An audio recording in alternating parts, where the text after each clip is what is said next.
When our founding fathers established this republic, they created a political and economic system unique among nations, a system which has led the United States to the very pinnacle in wealth and in world leadership.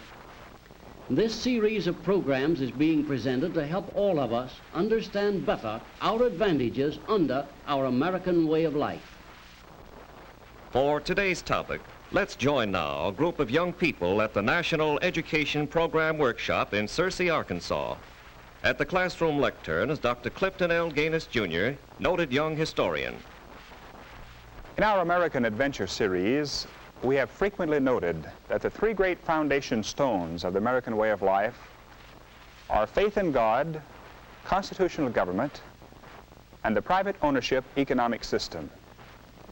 When combined, they give us the structure from which has evolved a unique mechanism for human progress, for personal happiness, and for economic well-being. What about this mechanism that we call the American system? What makes it work?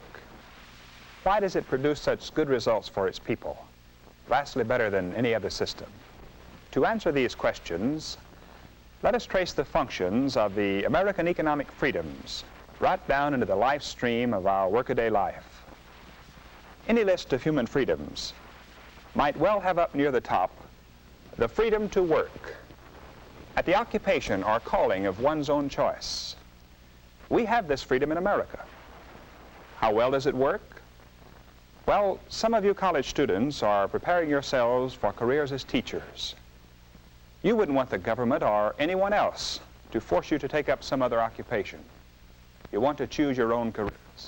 All Americans have this free choice of occupation. We see nothing strange or even unique in this freedom, but the people of many other countries think it is an amazing thing. Under socialism, there is an overall central economic plan drawn up and enforced by the government. The plan calls for the production of so much of this and that product and assigns so many workers. Chances are that sooner or later in a socialist country, you would be shifted to an occupation or a locality which you would not like. England's socialist leaders promised that there would be no regimentation or control of the workers. And yet, soon after socialism took over the English industries, the socialists enacted a law which provided government control over everybody's choice of occupation. Our freedom of choice in occupation makes it possible for Americans to enjoy their labor, which is a factor in our high productivity and our high living standard. An Iowa farmer who visited several weeks in Russia came home to report that production per worker on the collective farms in Russia amounted to approximately 1/10 as much as that on American farms. He also reported that it requires 2 months' labor for a Russian worker to earn enough money to buy a suit of clothes. A much better suit of clothing can be purchased by an average American worker with less than a week's earnings. Another American freedom that has an important economic influence is the freedom to dream dreams that may come true. Only in an atmosphere of freedom can the total brain capacity of an entire nation be harnessed to progress. Some of the most valuable contributions to our progress have been made by average Americans who put their brains to work in a country where everyone is free and even encouraged to try out any idea or contraption, no matter how crazy it may seem to others. It was this stimulating freedom that permitted Thomas Edison to envision and develop electric lights. Even though electricity had been in the presence of mankind for 6,000 years, no one had learned how to make an electric light until Edison, a below-average student from an obscure family, evolved the idea and succeeded in making it work. Millions of products have come to the American market in the last half-century. And behind each new product, there has been a free mind, dreaming, exploring, inquiring, probing, and creating. Our system inspires dreams and challenges 160 million people to dream, and thus to create, to produce, and to build. Closely allied to and complementing the freedom to dream is the freedom to compete.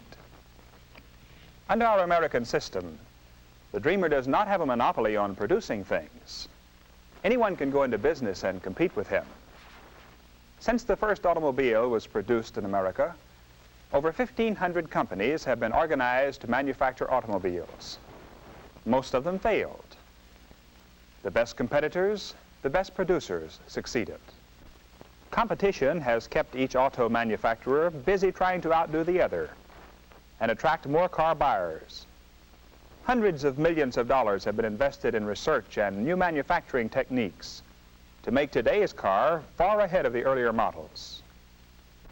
What has happened in the automobile industry has happened also with the whole vast array of products on the American market. Another vital factor in the American production mechanism is the freedom to advance, the freedom of each person to improve his own position. Most of the present-day industrial leaders have come up through the ranks of employees. They were ambitious, enterprising, industrious, and free to work for advancement. American competition, along with our freedom to advance, has developed the finest industrial and business management in the world. American management goes through a process of screening by competition.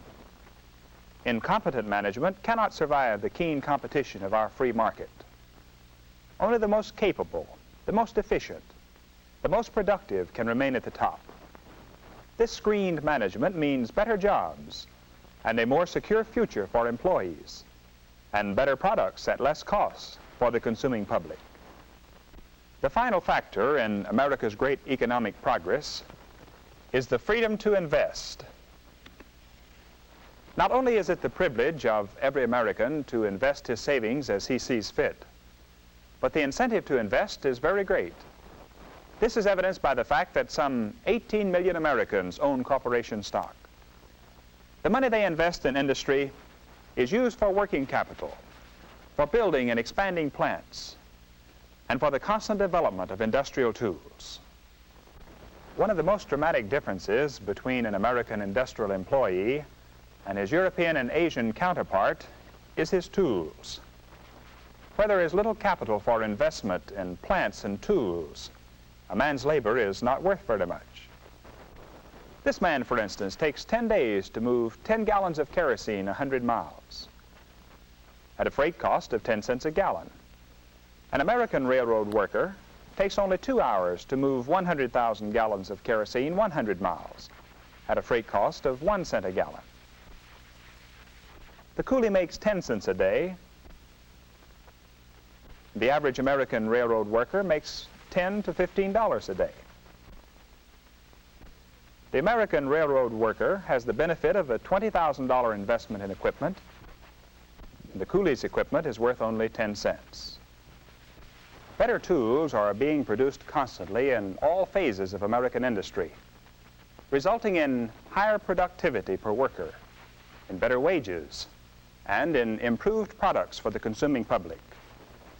When our grandfathers were boys, animals were doing 79% of the work in American production. Men contributed 15%, while machine power contributed about 6%. The output per worker at that time was about 27 cents per hour. Hours were long and wages were low, and production was meager. Today, in contrast, animals are no longer a production factor, except on a few farms. Men are contributing about 5% in American productivity, while machines are contributing 95% or more. The output per worker has multiplied many times, and wages have kept pace, largely through America's tremendous investment in industrial tools. For instance, it takes from $15,000 to $18,000 in invested capital to create each job in the chemical industry, $35,000 in the petroleum industry, and so on. Throughout our entire industrial system, there is an average investment of more than $10,000 per job. These 5 factors combine to make the American economic system the most productive in history, giving the American people a far higher standard of living than that enjoyed by any other nation. And let us be reminded that the key word in each is freedom. Freedom to work, freedom to dream, freedom to compete, freedom to advance, and freedom to invest in the tools of production. This has been the formula for our unparalleled achievement, the secret of our great national progress and our individual well-being. But let us remember that these freedoms are all in one bundle, and that if one should be withdrawn or should become inactive, then our freedom structure would be weakened and jeopardized. All Americans should clearly understand how each freedom works in our system and how vital each one is to our economic welfare and our happiness. Next week, we shall discuss the functions of profit in America's progress. But for now, class dismissed.